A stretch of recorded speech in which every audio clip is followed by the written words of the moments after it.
Meus queridos irmãos, abramos nossas Bíblias na primeira carta de Paulo aos Tessalonicenses. Fala conosco. Capítulo 1. Primeira carta de Paulo aos Tessalonicenses, capítulo 1.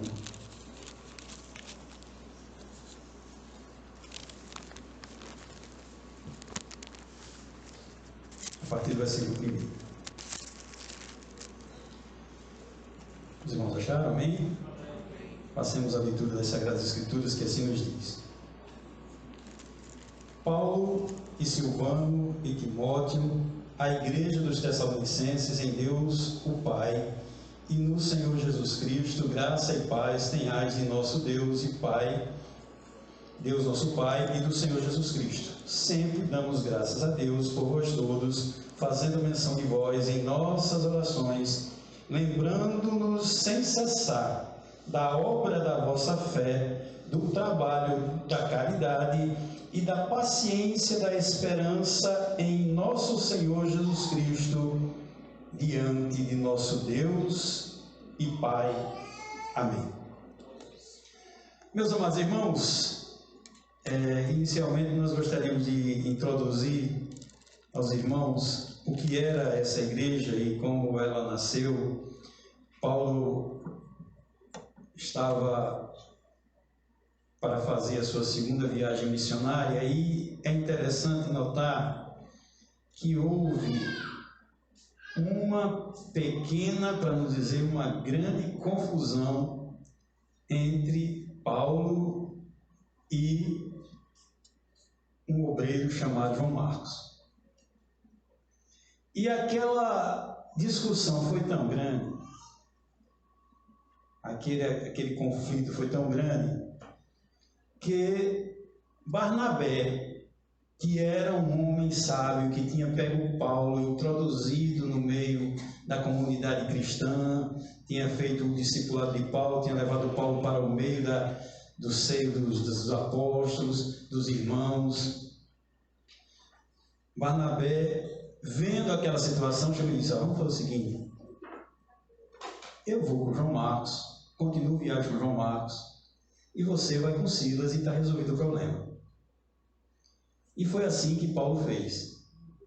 E é interessante notar que Paulo não guardou rancor nenhum dele, porque em uma das suas cartas, no final, ele chegou e disse: olha, traga para mim João Marcos, porque ele me é muito útil para o ministério. Aleluias. É interessante notar, irmãos, que as nossas diferenças às vezes servem não para nós levantarmos muros de inimizade, mas para o Senhor realinhar a nossa proa e a gente vir fazer algo que às vezes até a gente nem estava planejando. Aleluias. E assim aconteceu. E lá em Atos 16, no livro de Atos, no capítulo 16, nós vemos Paulo, depois dessa separação, e depois que ele se uniu a Silas, Paulo,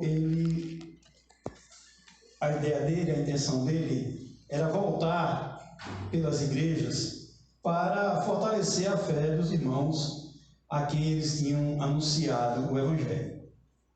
E Paulo, depois daquele atrito que teve com João Marcos, ele pega Silas, escolheu Silas para caminhar com ele, foram e eles intentavam, capítulo 16 de Atos, versículo 6, eles estavam passando pela Frígia e pela província da Galácia e foram impedidos, e passando pela Frígia e pela província da Galácia, foram impedidos pelo Espírito Santo de anunciar a palavra na Ásia. E quando chegaram a Mísia, intentaram ir para Bitínia, mas quem?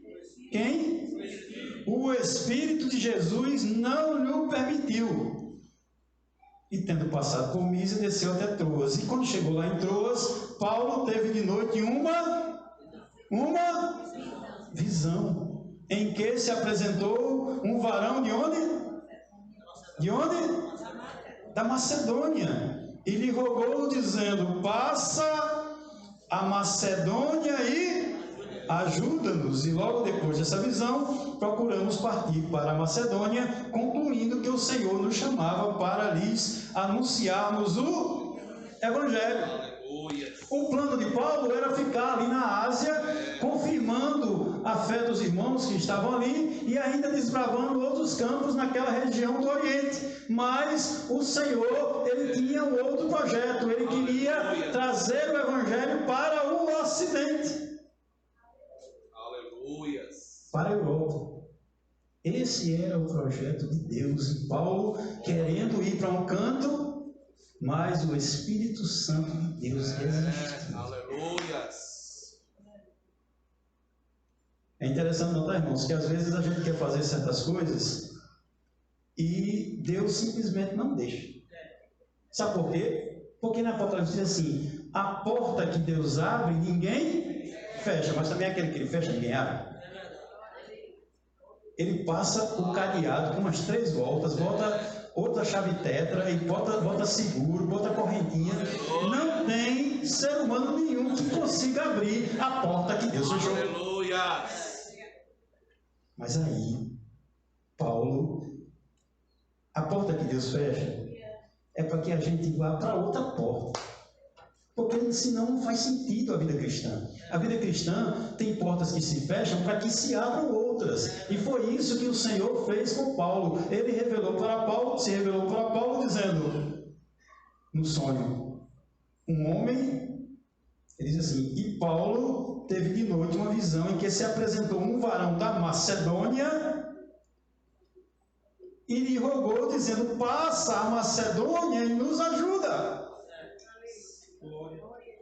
Eram povos que estavam precisando de Deus, igualmente aqueles que Paulo queria ganhar para Deus.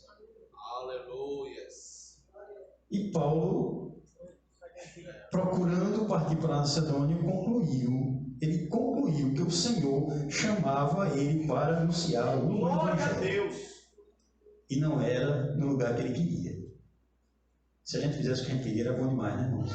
Mas nós que somos crentes, somos governados, dirigidos pelo Espírito Santo de Deus. Aleluia. E aí Paulo vai. E quando Paulo vai, ele chega em Filipos, numa cidade lá. Ele lá é maltratado. Aí depois ele sai de Filipos e chega no capítulo 17. E passando por Antíoco e Apolônia, chegaram a Tessalônica, onde havia uma sinagoga dos judeus. E Paulo, como tinha por costume, foi ter com eles e por 3 sábados disputou com eles sobre as Escrituras, expondo e demonstrando que convinha que o Cristo padecesse e ressuscitasse dos mortos, e começou a pregar o Evangelho. E alguns deles creram e ajuntaram-se com ele Paulo e Silas, e também uma grande multidão de gregos religiosos, não poucas mulheres principais.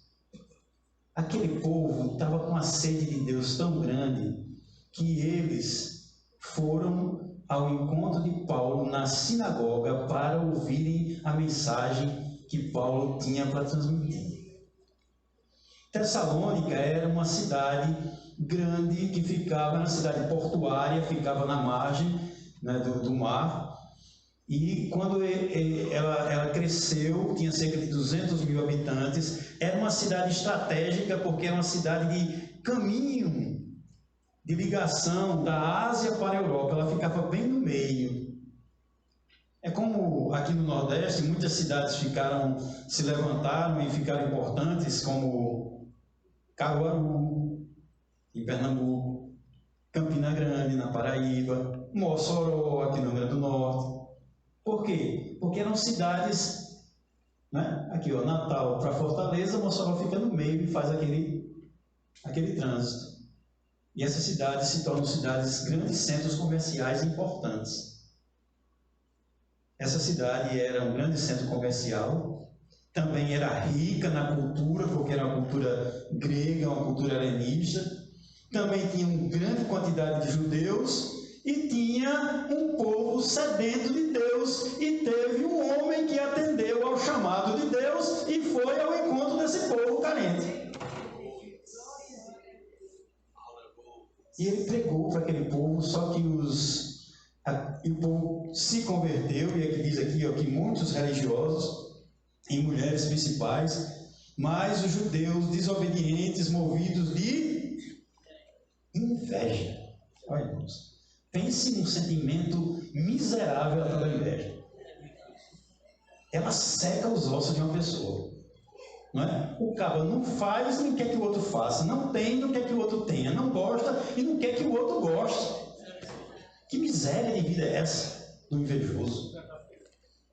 E aí eles tomaram, foram, se ajuntaram com o povo, alvoroçaram a cidade e foram até a casa onde Paulo estava e começaram a perseguir a Paulo, de tal maneira que Paulo teve que fugir para Bereia, e lá ele fundou também o trabalho em Bereia.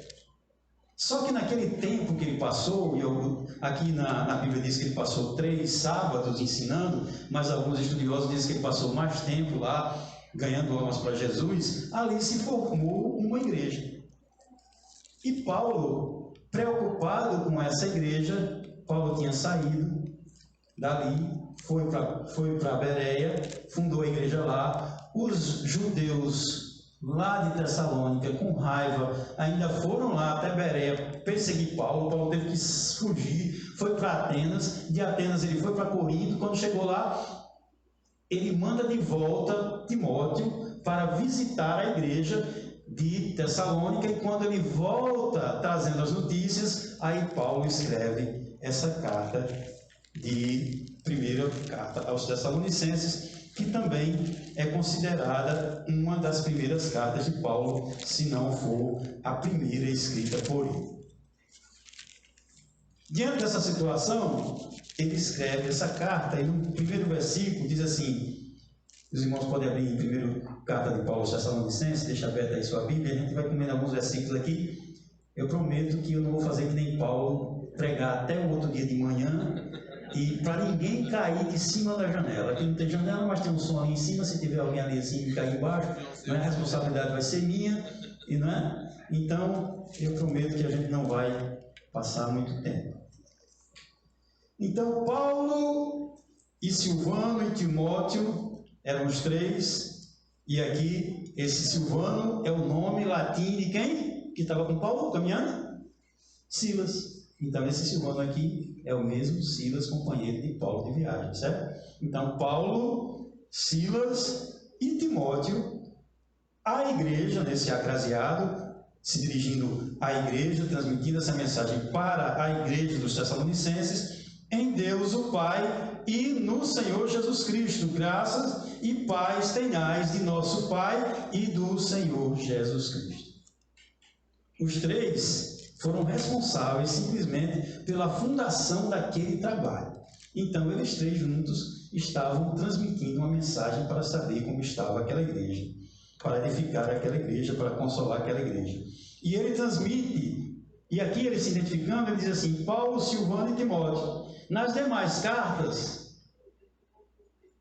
com exceção da primeira ao Tessalonicenses e segunda ao Tessalonicenses, Paulo não se identifica como apóstolo. Se os irmãos forem na carta de Corinto, aos Coríntios, aos Romanos, aos Filipenses, aos Colossenses, você vai encontrar no início ele se apresentando Paulo, apóstolo de Cristo. Por quê? Porque nessa carta, essa igreja, ele tinha uma relação diferente, porque ele havia fundado aquela igreja, tinha um laço de afeto com aquela igreja, de tal maneira que aquela igreja não discutia de maneira nenhuma a autoridade de apóstolo de Paulo. As outras sempre estavam em dúvida, será que ele é apóstolo mesmo? Não, mas ele não andou com Jesus. Esse cara é meio enganoso, é meio enrolão. Aí Paulo chega e diz para os outros, Paulo, ele escreve logo no início, identificando, Paulo, apóstolo de Cristo. Se você pegar qualquer uma das cartas, outras cartas, vai ver isso. Na carta aos Tessalonicenses, ele se identifica apenas como Paulo, como Silvano e Timóteo. Por quê? Porque eram os amigos daquela igreja, eram os pais daquela igreja, eram os que haviam gerado em Cristo Jesus aquela igreja como um filho. E ele transmite dizendo: a igreja, os chamados para Deus dos Tessalonicenses, em Deus o Pai e nosso Senhor Jesus Cristo. Ele usa sempre essa expressão aqui nessa carta, Deus nosso Pai. E também se refere a Jesus como nosso Senhor, porque Deus, Ele é Pai e Jesus é Senhor. Aleluia. Glória. Com a vinda de Cristo, o relacionamento com Deus não ficou aquele relacionamento de homem, servo, adorador e Senhor lá no alto instante. Jesus apresenta Deus como Pai. Tanto é que naquela oração do Pai Nosso ele diz assim: Pai nosso que estás nos céus. Ele ensinando a gente a orar. Por quê? Porque essa relação virou uma relação agora mais estreita. Uma relação de amizade. Uma relação de filiação do homem para com Deus. O homem caiu lá no Jardim do Éden, mas Deus não esqueceu do homem. Continuou ao encalço do homem de tal maneira que ele envia Jesus Cristo, seu Filho amado, para gerar filhos para Deus. Por isso que nós somos chamados filhos de Deus. Deus nos deu o poder de sermos chamados filhos de Deus, a saber, os que creem no seu nome. E ele saúda com graça e paz. Por que graça e paz? Porque graça era a salvação comum dos gregos e paz era o shalom comum dos hebraicos. E Paulo, juntando essas duas expressões, ele saúda a igreja com graça e paz. A nossa igreja normalmente saúda todos com a paz do Senhor. Muitas igrejas, não é? Os irmãos, os pastores e os demais irmãos, os irmãos se saúdam com a graça e a paz. Por quê? Porque graça é favor imerecido. Dizem os estudiosos que ele se refere nessa bênção, a mesma bênção lá de Números, número 6, né? Que fala sobre misericórdia e paz. Que o Senhor esteja sobre ti, que a sua misericórdia sobre ti levante o teu rosto e te conceda, o Senhor tenha misericórdia de ti e sobre ti conceda a tua paz, a sua paz. Então, misericórdia e paz. Paulo estabelece a sua salvação como graça e paz. E nós só nos movemos no cristianismo por conta da graça, e essa graça gera paz. Aleluia. O favor que a gente não merecia de ter comunhão com Deus, o favor imerecido, a graça de Deus gerou em nosso coração a paz. Aleluia. A ponto de Jesus dizer: eu não vos dou a paz como o mundo a dá, mas eu vos deixo a minha paz. Aleluia. Paz em meio à aflição, paz em meio à dificuldade, paz em meio à luta, paz em meio à guerra, paz em meio à perseguição, paz em meio ao conflito, paz em meio às preocupações e ansiedades da vida. O Senhor nos dá a sua paz. Glória. Aleluia. Aleluia. Glória a Deus. Aleluia. Aleluia.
Deus Aleluia. por nós todos, fazendo menção de vós em nossas orações, lembrando-nos sem cessar da obra da vossa fé, do trabalho da caridade e da paciência da esperança em nosso Senhor Jesus Cristo, diante de nosso Deus e Pai.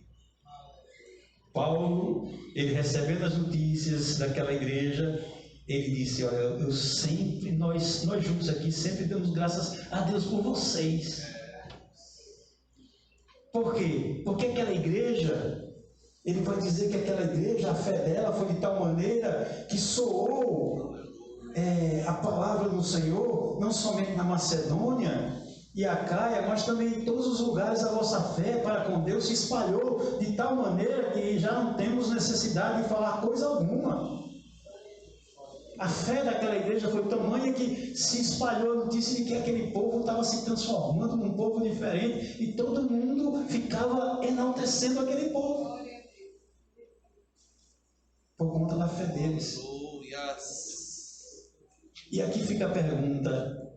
Aqui era um pastor agradecido, orando por uma igreja que estava firme na fé. E aí fica a indagação e a pergunta para nós: que tipo de oração o nosso pastor pode fazer por nós nesta noite, quando ele for deitar? Que tipo de oração o pastor vai dizer para Deus em relação a mim nesta noite? Que tipo de oração o pastor vai apresentar ao Senhor pela sua igreja nesta noite?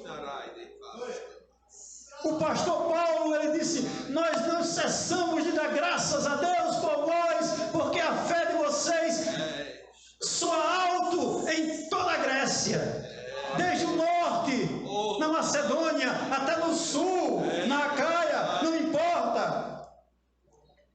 Aleluia. Que tipo de oração o pastor da nossa igreja vai fazer por nós nesta noite?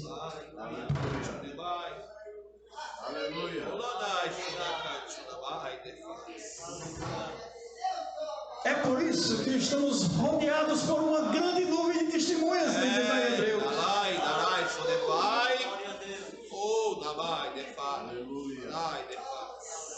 E essas testemunhas o que vão dizer a Deus?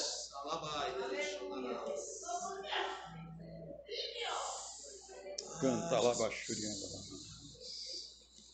Mas Paulo se lembrava de três coisas na vida daquela igreja, que é fundamental na vida de qualquer igreja, que é a base para a sustentação de qualquer igreja, que são os pilares e as colunas de qualquer igreja: fé, esperança e amor.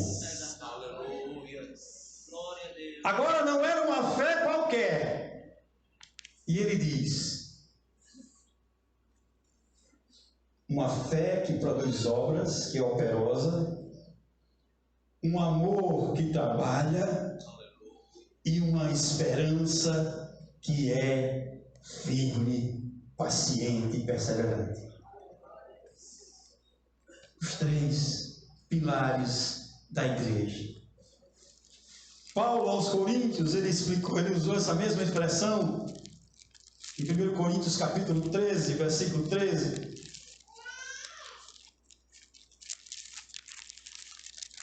Ele fala a respeito dos dons espirituais, e o pastor estava pedindo esta noite oração em favor que Deus derrame os dons espirituais, e os dons espirituais são para hoje e não passaram, como dizem a doutrina dos cessacionistas. O cessacionista diz: não, os dons do Espírito Santo, as manifestações do Espírito, milagres, prodígios, maravilhas, ficaram para aquela época da igreja primitiva. Para os nossos dias não precisa mais. E eles até usam esse trecho aqui que eu vou ler agora, mas deixa eu explicar para depois a gente entender. No versículo 12, no versículo 13,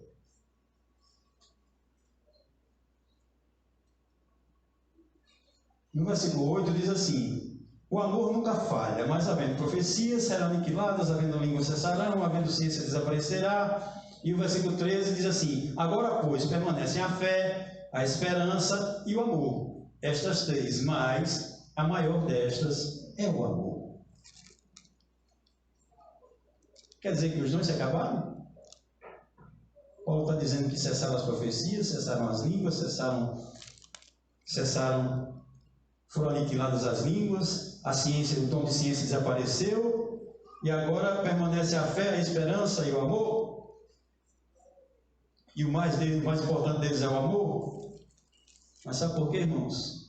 Porque com fé, com amor e com esperança, a igreja funciona.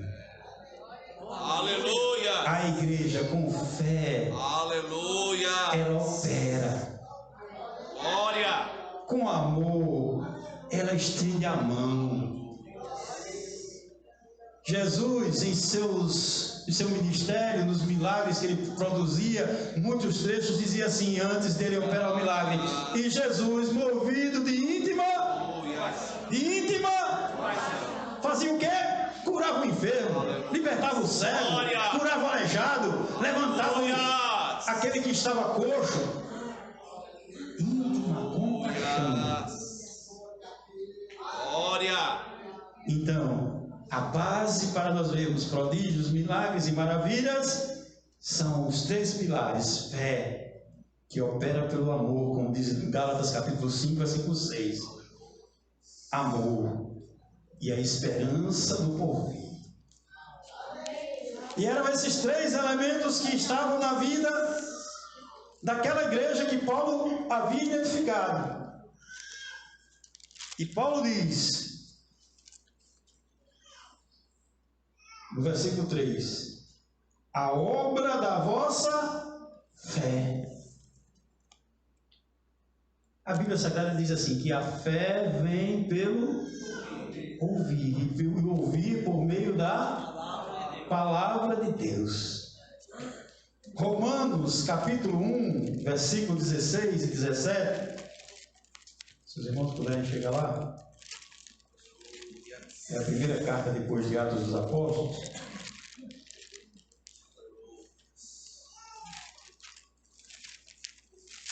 Romanos capítulo 1. Diz assim: porque não me envergonho do Evangelho pois é o quê? O poder de Deus para a salvação de todo aquele que crê. Primeiro de quem? E depois. Porque nele, em Cristo, se descobre que a justiça de Deus de fé em fé. De fé em fé. De fé em fé. Glória! Me veio a ilustração agora, você está pedalando. Aí você vai. De fé. Aleluia! De fé em fé. Aleluia! Em fé. De fé. Ei, Nabai, decante na parai.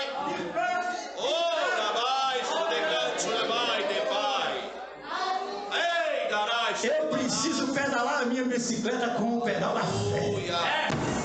Nabai, so de pai. Essa bicicleta tem que andar pela fé. Ai, da canto e demais, so de parai. Agora, a obra da fé, Tiago disse, a fé sem as obras é o quê? É morta. Eu preciso, a fé é o pedal, mas eu tenho que pedalar. Senão a bicicleta não anda.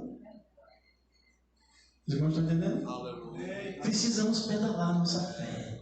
Precisamos gerar. Aleluia! Precisamos produzir obras de fé. Aleluia! O justo viverá pela fé. Fé, Hebreus diz assim, que é o fim e fundamento daquilo que se espera e a prova das coisas que se não vê. Quer dizer que é só eu ficar esperando e como se fosse alacazinho, plim, plim, e acontecer as coisas. Ou Shazam, ou uma palavra mágica, ou abracadabra. Não acontece. O Evangelho não é assim. A fé, o Senhor deposita no coração, no nosso coração, para que a gente tome uma atitude. Aleluia. Vamos lá para Hebreus capítulo 11. Glória. Glória a Deus. Aleluia. O que é que fala a respeito dos heróis da fé? Porque pela fé, os antigos alcançaram o testemunho. Ele vai falar dos antigos. Aqui, ó. Pela fé, Abel fez o quê? Ofereceu. Ele fez alguma coisa, ele ofereceu. Uma oferta mais agradável do que a de Caim. Por quê? Porque a de Caim não foi por fé. Foi por obrigação, ou sei lá por que motivação foi, mas não foi por fé. Mas Abel ofereceu por fé. Que mais? Enoque foi tratado, né? Porque alcançou o testemunho de que agradara a Deus. A fé de Enoque movia o coração dele para ele buscar agradar a Deus. Era a prova da fé dele. Pela fé, Noé, divinamente inspirado, chegou, olhou para a floresta, disse assim: agora a arca vai ser feita. Zum, tchum, tchum, tchum. A arca apareceu? Não. Noé foi tido como um louco. Nunca na face da terra tinha chovido e choveu.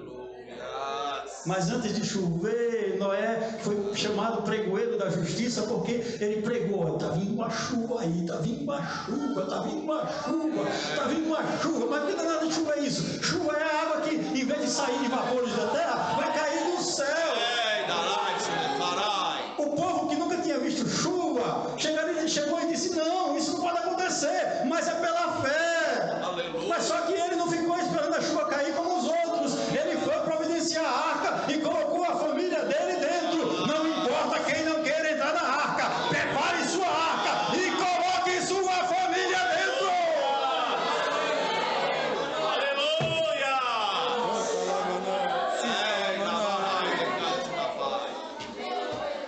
Glória a Deus. Aleluia.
Glória a Deus, aleluia, glória a Jesus. E o último exemplo de fé, pela fé, Abraão, sendo chamado, obedeceu, indo para um lugar que havia de receber por herança, e saiu sem saber para onde ia.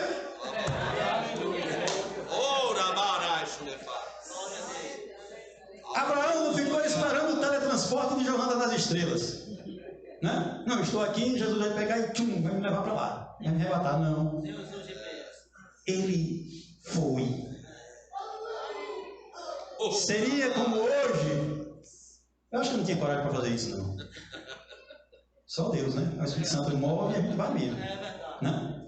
Aleluia. Seria como hoje Deus chegasse e dissesse: João Ribeiro, tu agora vai lá na rodoviária. Rodoviária não, tu vai para mais longe, vai lá para São Gonçalo, no aeroporto internacional de São Gonçalo. Vai para lá agora. Pega a tua mulher e pega teus meninos. Irmão, já deu vontade de chorar.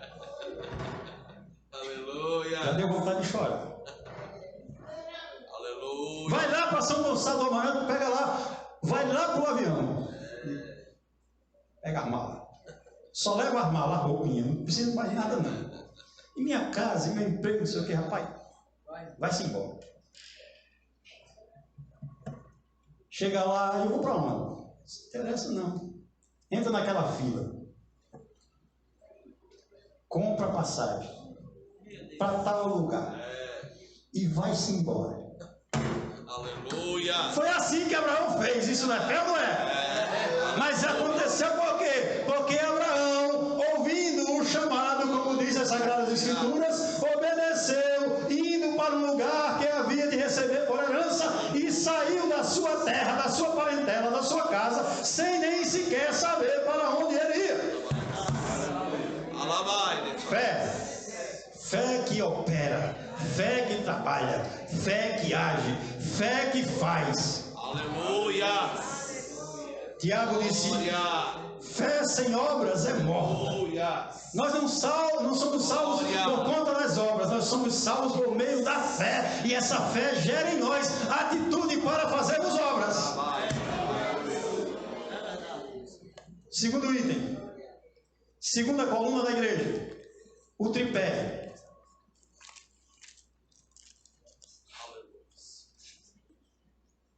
O trabalho do amor.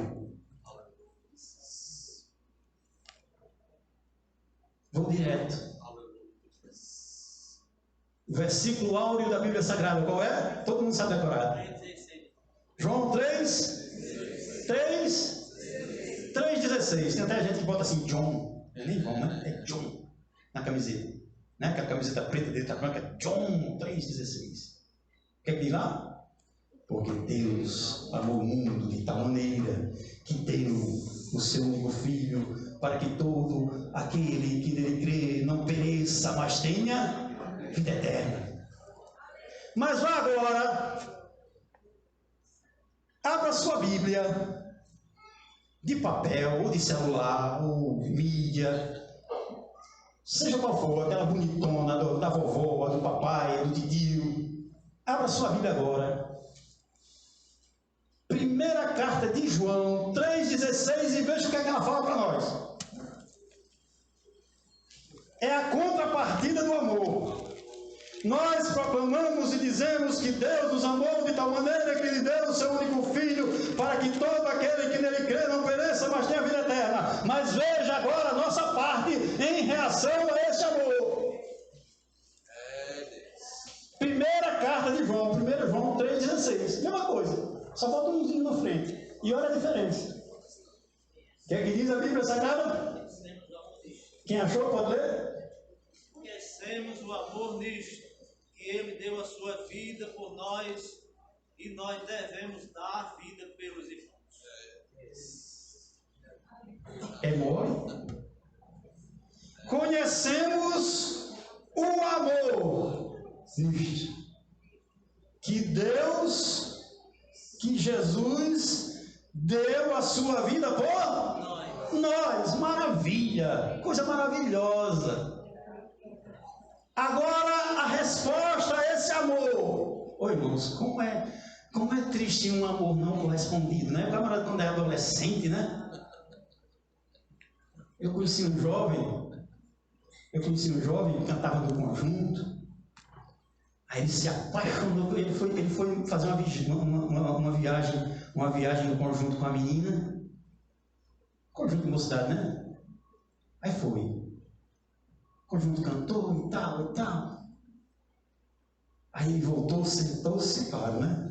Não era besta, sentou do lado da menina. Aí conversa vai, conversa vem. Me dê seu telefone. Pegou o telefone. No outro dia eu fui ligar. Chegava perto do telefone, eu ligo, não ligo.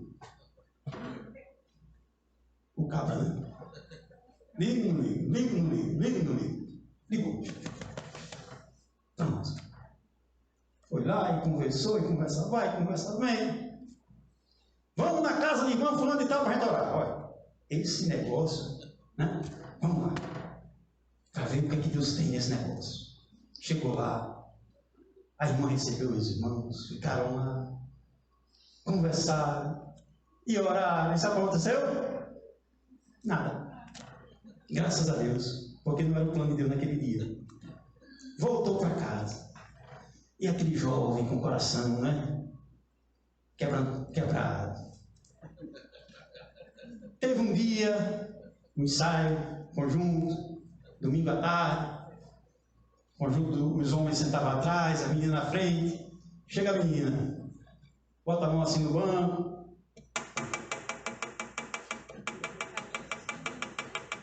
Uma aliança de noivado.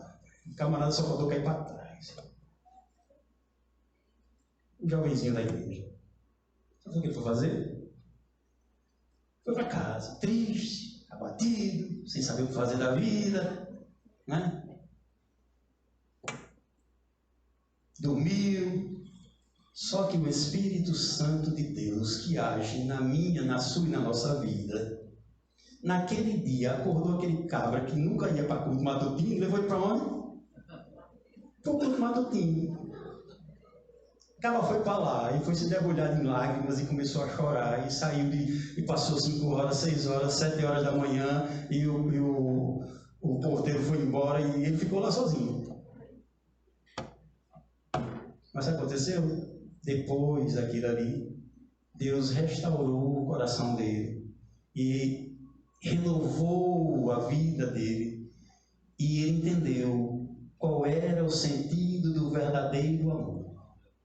O sentido do verdadeiro amor era estar na presença de Deus e as demais coisas nos são acrescentadas à sua vida. Hoje o irmão casou, é pai de família, vai tudo maravilha. Por quê? Porque é Deus quem trabalha em nossa vida. Agora, esse amor de Deus precisa de uma correspondência. É isso que eu queria chegar nesse exemplo. Arrudei isso tudinho para chegar nisso aqui. Da mesma maneira, lê de novo esse versículo, para a gente entender. Conhecemos o amor nisto, que Ele deu a sua vida por nós, e nós devemos dar a vida pelos irmãos. Conhecemos o amor nisso, que Deus, que através de Jesus Cristo, deu a sua vida por nós. E nós o quê? Devemos dar. O verbo é o quê? Devemos, não é uma opção, não é uma escolha, não, se eu quiser, depende do irmão, né? Não, se for o pastor de vá, até que eu, né? Mas se for o João Ribeiro, não, agora, está entendendo? Nós devemos dar a nossa vida pelo nosso irmão. Isso é o amor de Deus. Foi por isso que Paulo instigou o povo da igreja de Tessalônica a amar uns aos outros, e ele explicou lá. E ele estimulou durante toda a carta.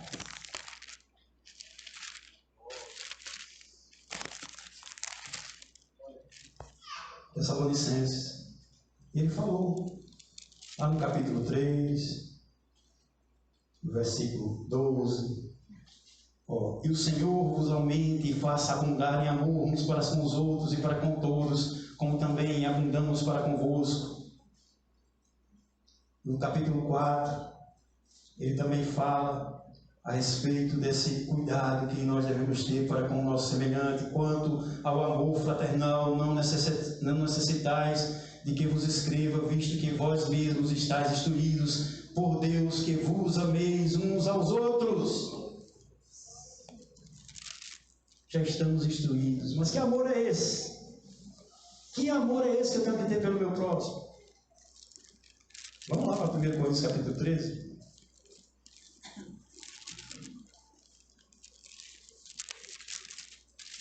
ver se a gente ama o nosso próximo como as Sagradas Escrituras nos orienta que nós devemos amar os nossos irmãos a ponto de dar a vida por eles. No capítulo 14, 13, né? 13. Pronto. A suprema excelência da caridade, que é o amor. Algumas Bíblias falam caridade, as mais atuais falam de amor. É a mesma coisa. Ainda que eu falasse a língua dos homens e dos anjos, se eu não tivesse amor, eu nada seria. Ele começa logo na lata. Pá, você é pentecostal, então tome essa. Você gosta do sapatinho, você gosta de pinotar no púlpito, tome essa. Ainda que eu falasse a língua dos homens e dos anjos, se eu não tivesse amor, eu não sou nada. Eu sou como uma lata que bate ou como um sino que tinha. Não passo disso. Só faço zoada. Ainda que eu tivesse o dom, os dons, conhecesse os mistérios, de tal maneira que eu transportasse os montes, se eu não tivesse amor, eu nada seria. Olha, se eu chegasse aqui e transportasse o monte do Careca e mandasse lá para a Zona Norte, já imaginou? João Ribeiro, com a fé tamanha, diz: agora eu vou orar, e Deus vai mandar o morro do Careca lá para a Zona Norte, lá para a Praia da Riguinha. Mas se eu não tivesse amor, eu não sou nada. Estou só fazendo representação. Ainda que eu pegasse toda a minha fortuna para sustento dos pobres e não tivesse amor, eu nada seria. E ainda que eu pegasse o meu corpo para ser queimado e não tivesse amor, eu nada me aproveitaria. Então, meu irmão, aí você vai perguntar: então, pela caridade, como diz o pastor Marcelo, o que é que eu tenho que fazer? Eu falo línguas, se eu não tiver amor, eu não sou nada. Eu tenho dons, manifesto a operação dos dons, mas eu não sou nada sem esse amor. Então, que amor é esse? Aleluia. Vamos lá, vamos entrar aqui. Versículo, primeira carta de Paulo aos Coríntios, capítulo 13, versículo 4. O que diz aí? Primeira frase? O amor é sofredor. Agora vamos fazer o teste do amor. Tire aí o amor e bote seu nome aí. Vamos fazer se a gente passa no teste? Tire aí o nomezinho que tem amor, a partir do versículo 4, e bote seu nome. Agora vamos testar se o amor é vivo e eficaz. O amor é sofredor. João Ribeiro é sofredor. Maria é benigna. José não é invejoso. Antônio não trata com leviandade.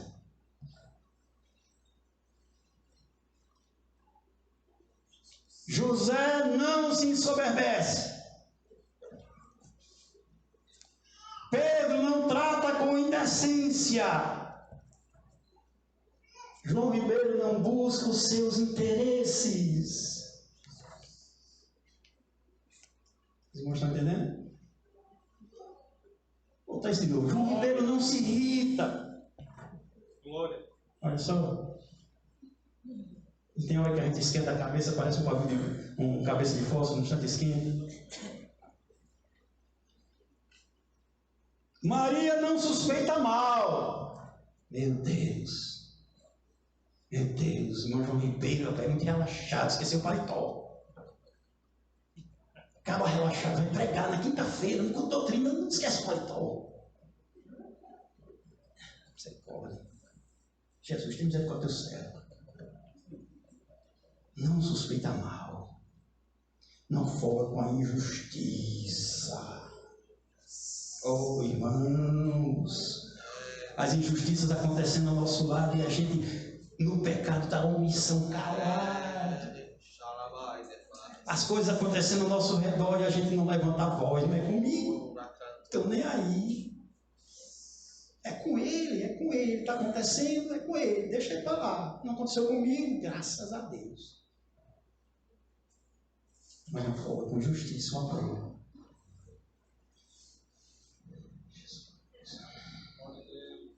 Mas folga com a verdade. Maria tudo sofre. Paulo tudo crê. Pedro tudo esperta. espera. João tudo suporta. Aleluia. Esse é o amor, a segunda coluna da igreja. Vamos agora para a terceira, para a gente encerrar. Porque senão o tripé fica sem um pé e aí cai o tripé. E a igreja do Senhor, ela é firmada na fé, é firmada no amor e é firmada na esperança. Aleluia. Glória. E que esperança é essa? Para encerrar.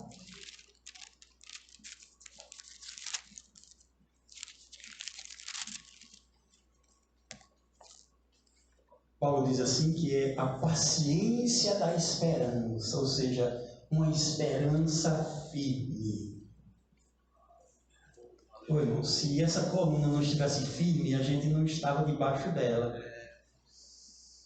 Mas a esperança firme.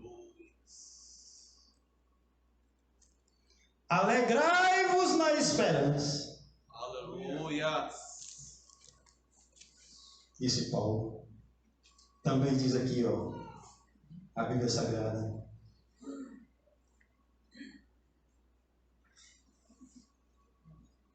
É conhecida a fé de vocês, dos Tessalonicenses, para com Deus. Essa fé se espalhou de tal maneira que não temos necessidade de falar coisa alguma, porque eles mesmos anunciam de nós qual foi a entrada que nós tivemos para convosco, como vocês se converteram dos ídolos tão rapidamente para servir ao Deus vivo e verdadeiro e esperar dos céus, versículo 10 do capítulo 1 de Tessalonicenses, e esperar dos céus a seu Filho, a quem ressuscitou dos mortos, a saber, Jesus, que nos livra da ira futura. Essa é a nossa esperança. Tem um ditado popular que diz aí, a esperança é a última que morre. Mas essa aí morre. Ela pode ser a última a morrer, mas morre. Ah, tenho esperança de ganhar na Mega Sena. Ah, tenho esperança de acontecer isso na minha vida. Uma coisa é a esperança no porvir, outra coisa é essa esperança aqui da terra. Paulo, falando a respeito de Abraão, ele diz assim, que em esperança, Abraão creu contra a esperança de que seria pai de uma grande nação. Era a esperança aqui da terra. Qual era a esperança da terra? Era ele lá na tenda, chorando, cabeça baixa, abatido. Por quê? Porque ele velho, a mulher dele velha e estéril, já perto de partir, seus dias se findando, e ele olhando para as coisas que tinha, aquilo que ele amealhou, que ele conquistou com a bênção de Deus. Ele disse, vai ficar tudo para o meu mordomo, para o meu administrador. Mas só que, em esperança, Abraão creu contra essa esperança terrena. É preciso ultrapassar o limite dessa esperança humana que morre e olhar para uma esperança que não morre. É preciso ouvir a voz de Deus dizendo, Abraão, sai para fora da tenda. Irmãos, quando estamos debaixo da tenda, aleluia, a tenda é baixinha, a tenda é escura, a tenda não tem espaço, a tenda não dá margem para ter visão daquilo que está acontecendo ao redor. É por isso que nesta noite o Senhor está dizendo para você e para mim, como disse para Abraão, Abraão, sai da tenda. Aleluia. Abraão saiu da tenda, precisou sair da tenda para a esperança viva nascer no coração dele. Abraão sai da tenda. Quando ele sai da tenda, aí o Senhor diz, agora olha para cima, Abraão, olha para cima. Agora, Abraão, começa a contar estrelas. Céu limpo, estrelado. Abraão, 1, 2, 3, 4, 5, 6. Não, agora naquela que peguei a conta de 1, 2, 3. 4, 100, 200, 300, eu não sei quantas estrelas Abraão contou. Eu sei que Deus disse para ele: assim quanto são as estrelas no céu, assim será a tua descendência. Aleluia! Glória! Deus estava acendendo a esperança no coração de Abraão. E nesta noite Deus quer acender a esperança viva em nosso coração também. E para a gente encerrar, 1 Pedro. Aleluia! Aleluia! Glória!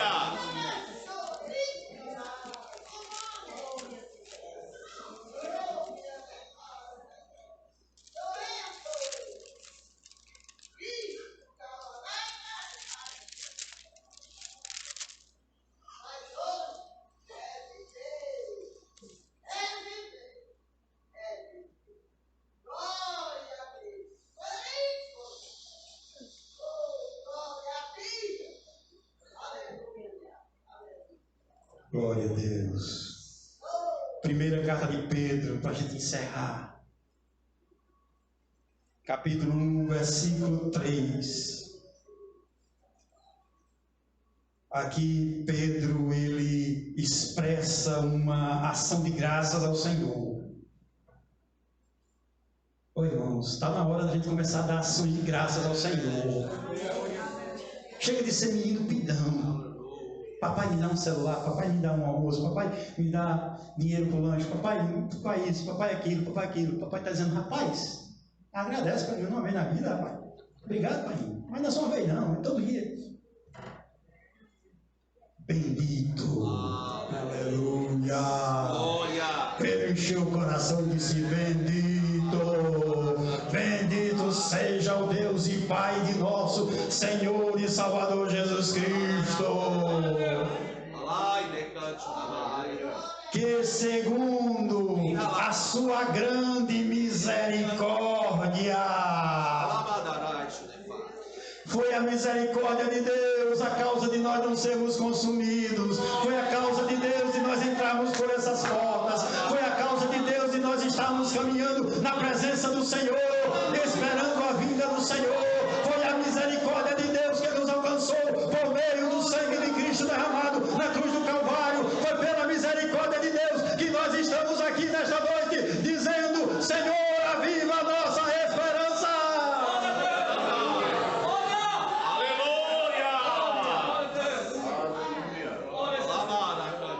Bendito seja o Deus e Pai de nosso Senhor Jesus Cristo, que segundo, conforme a sua misericórdia. Sabe o que foi que a misericórdia de Deus fez? Aí Pedro diz aqui: nos gerou de novo para uma viva esperança. A misericórdia de Deus viu João Ribeiro quebrado, morto em delitos e pecados, afastado da graça de Deus, destituído da graça de Deus. Ele olhou para mim, para você e para nós, e agora disse, por meio da sua palavra, ele nos gerou de novo. Obrigado. Pedro disse: vocês foram gerados de novo pelo lavar renovador e regenerador do Espírito Santo.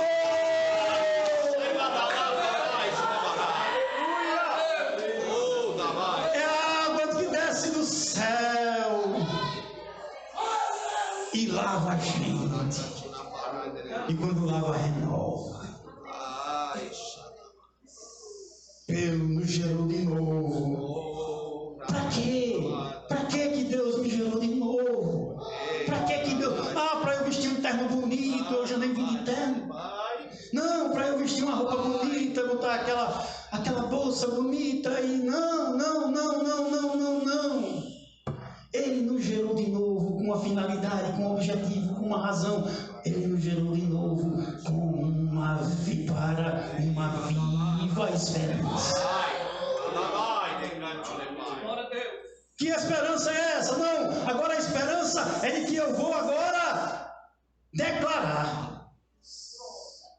E agora eu vou começar a declarar. Eu declaro que este ano eu vou receber aquele carro 0 quilômetro. Eu vou declarar que este ano eu vou ganhar aquela casa bonita. Ou eu vou ganhar aquele emprego, ou eu vou casar, ou eu vou fazer isso, ou fazer aquilo. Esperanças terrenas que morrem. Mas a viva esperança é uma esperança diferente. Ele diz aqui, por meio da ressurreição de Jesus Cristo dentre os mortos, a esperança para alcançar uma herança que não se corrompe aqui na terra, que não se contamina aqui na terra e que não se murcha. E ela não está aqui, ela não está no Banco do Brasil nem na Caixa Econômica, ela também não está nas ruas, ela também não está nas casas, ela está nos céus, reservado para nós. Aleluia! Está lá guardada, está depositado, a conta corrente do céu está lá. Bendito seja o Deus e Pai de nosso Senhor Jesus Cristo, que nos gerou de novo para esta viva esperança. É por isso que essa igreja se sustenta, é por isso que essa igreja caminha, é porque ela está montada na fé, no amor, na fé que opera, que trabalha, que age no amor, que alcança o seu próximo, no amor a Deus acima de tudo e também na esperança de um